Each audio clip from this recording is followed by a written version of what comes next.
bila ponudba taka, da garancijskih rokov v njej sploh ni bilo.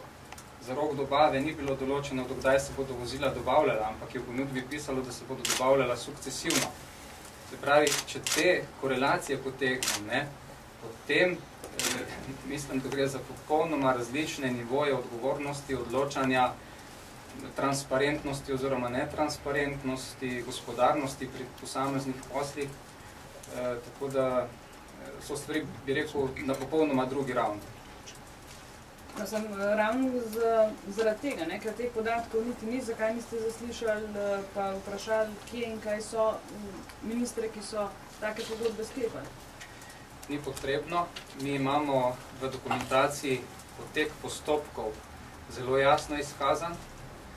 V dobrem mesecu dni se je zgodila nabava vredna 8 milijard nekdanjih slovenskih tolarjev od ponudbe do podpisa pogodbe. V dobrem mesecu dni. Brez da bi v ponudbi bili podani elementi, po katerih se bodo ta vozila dobavljala, vse to se je dogovarjalo kasneje.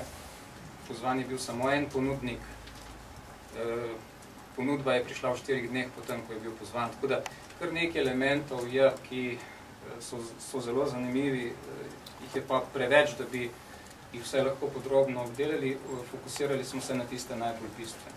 Če vi pravite pač, da je bazerne dokumentacije, pa če pa pogledamo naprimer za 6x6, ki bo Pavček zaslišan, komisija je lahko pridobila dokumentno pismo o nameri za 8x8 strani ministrstva, ker je bil podpisan.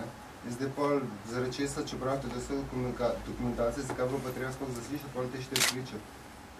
No, če konkretno glede gospoda Pavčka, gospod Pavček je v tem zaslišanju povedal nekaj zelo zanimivih stvari. Tudi nekaj stvari, ki so se izkazale potem skozi pregled dokumentacije, da ne držijo. On je recimo dejal, da so bila večina vseh vozil 6x6 dobavljenih, predno je družba Viator Vektor za bagatelno ceno od države kupila sistemsko tehniko. To ne drži.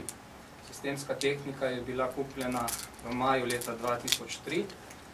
Vsa tista vozila, o katerih je pa on govoril, so bila pa dobavljena od 27. decembra 1995 do od 27. decembra 2005 do 2006. 27. decembra 2003 do 2005. Tako da je to pričanje bilo zelo pomembno zaradi tega, ker je izkazalo, da je dejansko s tem aranžmajem nekako se delala podlaga aranžmaju 8x8, ki se kasneje ni zgodil. Koliko valikov je bilo dobavljenih v letu 2006 ali 2005, ste rekli? Ta pogodba, o kateri je govora, je bila sklenjena za 36 vozil. Je bila sklenjena kdaj? V letu 2003, realizirana pa od 27. decembra 2003 do leta 2005. Predtem še kakšna pogodba za odrešitev? To je bil aneks. Vse skupaj je bilo dobavljenih 85. To je bil aneks ta 2003. Ampak ta del je pomemben zaradi tega, ker se v tem obdobju pojavi prodaja tega podjetja državnega zasebnemu podjetju na način, da se za del te kupnine dobi licenca avstrijskega Štajerja, ki je bila nekako potem podlaga za nadaljne dogovore glede načrtovanega nakupa. A ta pogodba 2003 je bila aneks ali nova pogodba? To je bila nova pogodba. Pozvan je bil samo ta dobavitelj, sistemska tehnika. Ponudba je na 4 straneh, v njej ni nobenih konkretnih rokov dobav, kar sem prej povedal, ni garancijskih rokov, recimo v ponudbi, če se je vse pol kasneje dogovarjal. Se ne razumem, zdaj, vi ste mi odgovorili iz druge smeri. Vprašanje je bilo, zakaj ste rabili zaslišati priče, če je bila že vsa dokumentacija. Preden ste vi zaslišali priče, vi niste vedeli, da bo Pavček kakorkoli že odgovarjal. In zakaj je bilo pa treba točno te 4 zaslišati, če je bila dokumentacija in pa bi se, če bi namen, bi se lahko tudi ostale že samo iz vidika kredibilnosti komisije. Ta pogodba ni bila podpisana strani ministra, ampak strani gospoda Zvonka Kremljaka, takratnega direktorja uprave za logistiko. A ni logično vprašati ministra, zakaj ni podpisal take pogodbe? Kolikor bi šli po tej poti, kot vi pravite, potem bi morali zaslišati 200 oseb, ni pa to namen. A lahko, To pa je namen. a lahko mogoče še kakšno besedo rečemo o zaslišanju gospoda Cvikla? Vi trdite, da so se pojavljali, se pravi, dajali nastavki za posel 8x8, ali je po vaših dognanjih gospod Cvikl kakorkoli bil aktivno v zvezi s temi zadevami v času, ki obsega mandat vaše komisije?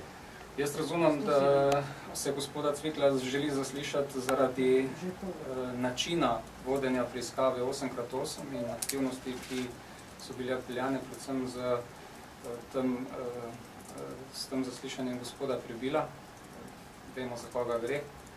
Iz množice izvedencev, ki bi jih lahko v tem primeru preiskovalna komisija uporabila, je bilo iz meni neznanih razlogov potegnjeno ravno to ime. To je problem. Predlog, ki je bil posredovan, da ga zaslišimo pred našo komisijo 6. junija in ki danes ni bil izglasovan, pa nima veze z našo komisijo. Gospod Cvikl se v postopkih, ki so predmet naše preiskave, ne pri razorožitvi teritorialne obrambe, ne pri nakupu oborožitvenih sistemov in vladnega letala, nikjer na nobenem dokumentu ne pojavlja. Kar se nas tiče, njega v teh postopkih ni. Se pravi, do leta 2004 ga ni? 2007. Vi imate 2007, ja? 2004, gledajte, se večina teh stvari je bila nekje do tega obdobja sklenjena in so se potem zadeve realizirale. Recimo, prej sem povedal za to pogodbo 6x6. Pogodbe so bile do 2004 že sklenjene, samo dobave so se dogajale potem kasneje v skladu s tem pogodbami. Samo trenutek, v imenu vaše komisije, se prav spomnim, je leto 2007, ne? Ja, torej, ali je do leta 2007, se pravi, že ko so tekli postopki za nakup 8x8, ker je to tudi mandat vaše komisije, ne? V letu 2007 so že krepko tekli, se pravi, že pogodba je bila sklenjena, konec 2006 je bila že sklenjena za 8x8. Ali se torej v tem mandatu, to še zajema v mandat vaše komisije, to obdobje, ali se tu pojavlja gospod Cvikl pri poslu 8x8? Se pravi, ne pri načinu, kako vodi preiskavo, ampak pri samem poslu. Glejte, mi se neposredno z nakupom 8x8, kot veste, ne ukvarjamo. Mi smo na povezavo naleteli v pričanju gospoda Zdenka Pavčka, ko je povedal, da za njih je bil koristen aranžma 6x6 zaradi tega, ker je bil neka predpriprava za posel 8x8 in skozi to smo vlekli te povezave. Drugače pa je ta mandat te komisije zaradi tega raztegnjen na to obdobje, ker so se te dobave dogajale tudi po letu 2004 in kot veste, eden izmed primerov je vladno letalo Falcon, kjer sem že enkrat povedal, da sta bile obe odločitvi slabi. Tista glede vrste nakupa letala in potem ta sprememba na cenejše na horuk. Še slabša je bila pa odločitev o oddaji in ta je problematična. Gledano z vidika gospodarnosti in racionalnega trošenja državnega denarja je ta odločitev o oddaji, glede na ceno, ki je bila dosežena in glede na to, da je praktično letalo za to državo izgubljeno, glede na podpisano pogodbo, bistveno bolj problematična kot sam nakup prestižnega letala, ki za potrebe naše države ni bil najbolj zanimiv.